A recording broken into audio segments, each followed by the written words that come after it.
Ecô, ecô. Esse é o Fabiano dando um comando à baleia, né? A cachorra baleia saiu correndo entre os alastrados e quipás, farejando a novilha raposa. Depois de alguns minutos, voltou desanimada, triste, o rabo murcho. Fabiano consolou-a, afagou-a. Queria apenas dar um ensinamento aos meninos. Era bom eles saberem que deviam proceder assim. Bom, quipá e alastrados. Quipá, nós estamos falando de um cacto pequeno, né, um cacto menor. E alastrado é a mesma coisa que chique-chique, que a gente já viu. Né? Alargou o passo, deixou a lama seca da beira do rio, chegou à ladeira que levava ao pátio. Ia inquieto, uma sombra no olho azulado. Era como se na sua vida houvesse aparecido um buraco. Necessitava falar com a mulher, afastar aquela perturbação, encher os cestos, dar pedaços de mandacaru ao gado. Felizmente a novilha estava curada com reza. Se morresse, não seria por culpa dele. Ecô, ecô, baleia voou de novo entre as macambiras inutilmente. As crianças divertiram-se, animaram-se, e o espírito de Fabiano se destoldou. Aquilo é que estava certo. Baleia não podia achar a novilha num banco de macambira, mas era conveniente que os meninos se acostumassem ao exercício fácil. Bater palmas, expandir-se em gritaria, seguir os movimentos do animal. A cachorra tornou a voltar, a língua pendurada, arquejando. Fabiano tomou a frente do grupo, satisfeito com a lição, pensando na égua que ia montar. Uma égua que não fora ferrada nem levar a sela. Havia na caatinga um barulho medonho. Voltando um pouco, eu gostaria de chamar a tua atenção para isso daqui, né? Necessitava falar com a mulher, afastar aquela perturbação. Encher os cestos, dar pedaços de mandacaru, que é aquele grande cacto, né, que pode atingir de 5 a 8 metros, né, tem uma fruta branca, como a gente já conversou, né, a polpa da fruta é branca, né. Então ele precisava dar mandacaru ao gado. Por que essa parte é importante? Porque perceba, Fabiano não consegue distinguir entre coisas profundas, né, e, digamos assim, espirituais, psicológicas, se você preferir, de coisas de todo dia, né? Então essa é a primeira tese. Necessitava falar com a mulher, afastar aquela perturbação, afastar aquela dor profunda que ele sentia, afastar aquela confusão que ele sentia, né? Falar com alguém, né? Ter acesso ao outro através da fala. Encher os cestos, dar pedaços de mandacaru ao gado e assim por diante. Uma outra teoria que a gente pode ter aqui é a seguinte: ele é puxado para as questões profundas. Não tá certo eu ficar isolado do mundo. Não tá certo eu viver aqui como um animal. E lembre-se, viver aqui como animal não estou falando de condição financeira, né? Isso é importante. A gente nunca pode confundir conforto com dignidade, né? Não é esse o ponto. Ele sente que o espírito dele é pobre, ok? Então essa é a segunda teoria, né? Não tá certo fazer isso. E aí, de algum modo, ele tenta se distrair dessa mesma questão que é muito perturbadora, para coisas práticas, porque coisas práticas efetivamente você pode, tipo, a coisa anda, dá para fazer alguma coisa, né? Não sei se uma opção, uma possibilidade eliminaria a outra, essas duas que eu dei para você. Deixa eu ver. Bom, em macambira, lembre-se, é como um arbusto, ele lembra um pouco a babosa, né? Só que as folhas são muito mais finas, muito menos suculentas, digamos assim. Embora eu nunca tenha comido uma babosa. Haveria na caatinga um barulho medonho. Agora queria entender-se com Sinha Vitória a respeito da educação dos pequenos. Certamente ela não era culpada.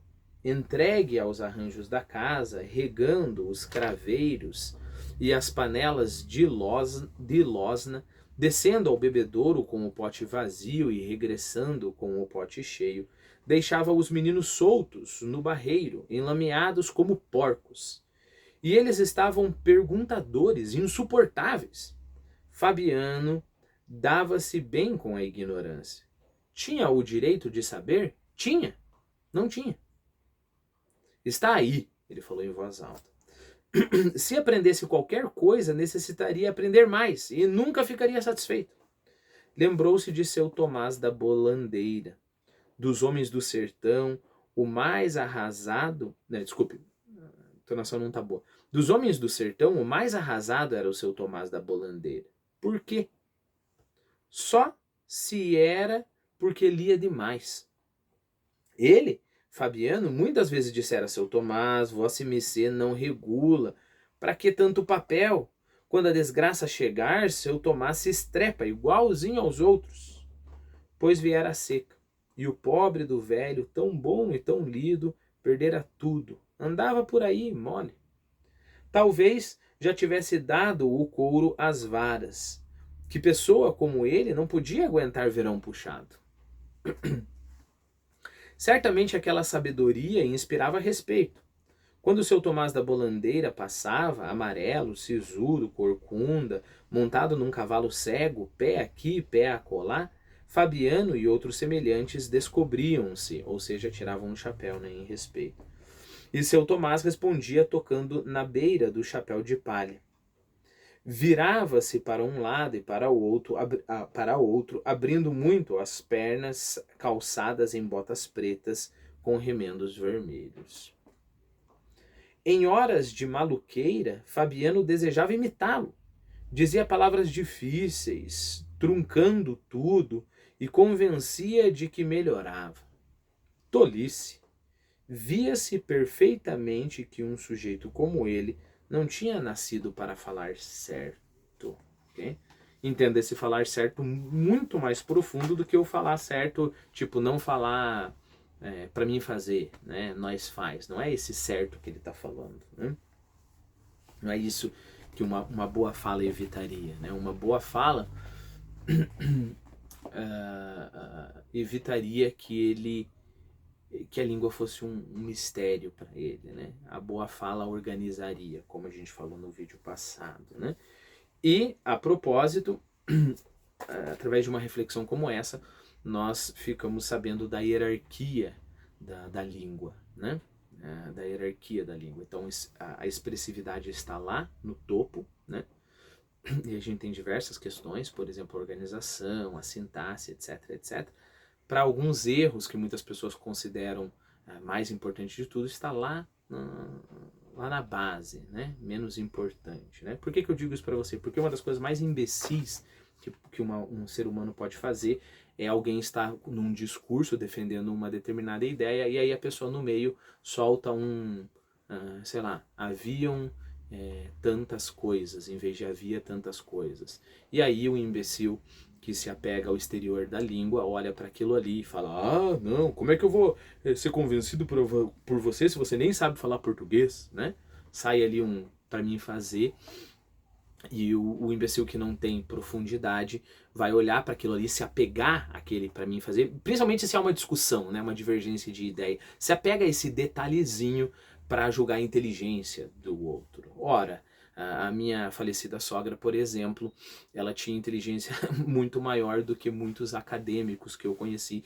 E eu posso dizer muitos mestres no sentido de diploma acadêmico, né? Que eu conheci, e até doutores, se a gente julgar por alguns canais no YouTube, né? O que eu quero dizer? Ela tinha uma organização na ideia dela, ela sabia do que ela estava falando, a língua dela ela usava para isso, né? Não estou dizendo para você sair por aí falando para mim fazer, né? Não estou falando isso. Eu só estou falando, coloque as coisas nas suas devidas proporções. Talvez você fez isso até agora por distração, né? Por ignorância. Mas então é a hora de parar, né? Lembre-se, a língua tem uma hierarquia.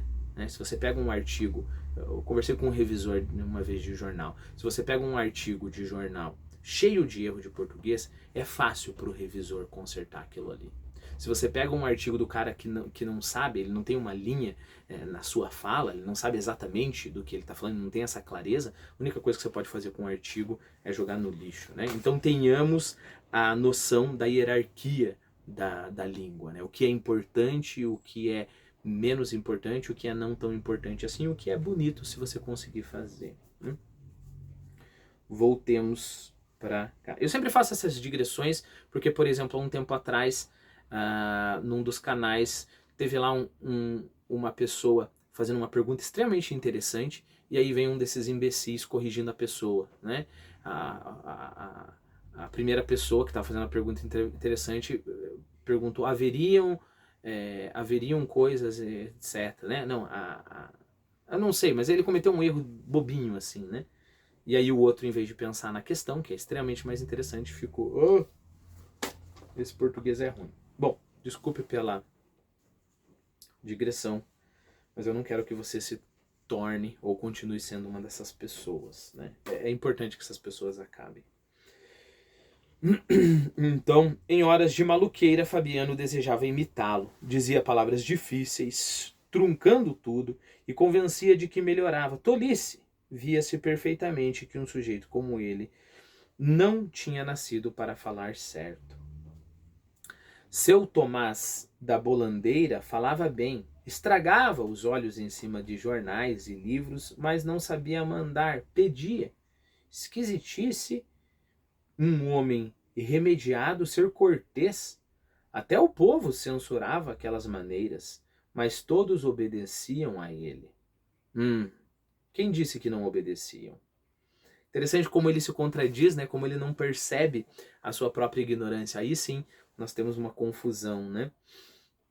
Por que é tolice ele ser cortês com seus empregados? Né?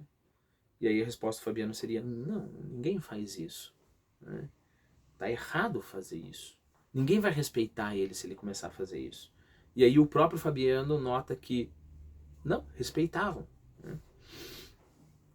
Os outros brancos eram diferentes. Perceba, ok? Fabiano é branco, ok? Perceba. Branco se for para ver só a cor da pele, né? Os outros brancos eram diferentes. O patrão atual, por exemplo, berrava sem precisão. Quase nunca vinha à fazenda, só botava os pés nela para achar tudo ruim.